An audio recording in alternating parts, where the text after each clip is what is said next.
You can just look at a group and what are some of the core underlying beliefs of that group, and if that group of worldview doesn't stand, then any worldview or religion that fits in that group doesn't stand. And so we examined that. And first we looked at pantheism, or this idea that God is the only thing that is real, and that nature, the world, is part of God. See, the problem you run into with that is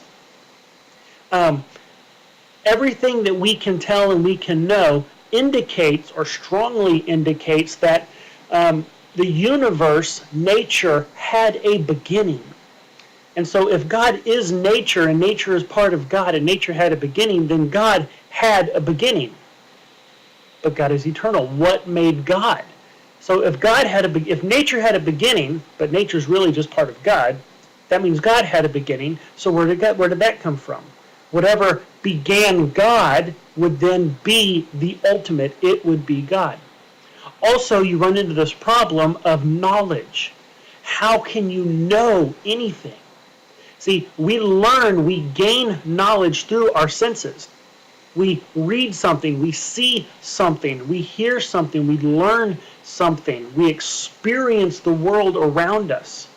But if that world doesn't really exist, and it's just an illusion, then that means our knowledge is also an illusion.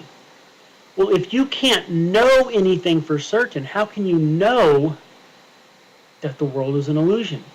See, you get this self-defeating circle going on. How do you know the world is an illusion?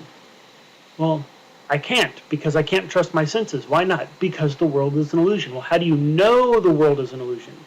You can't, because you can't trust your senses. Why? Because the world is an illusion. But then you can't know the world is an illusion. And you see this circular, defeating, self-defeating thing going on.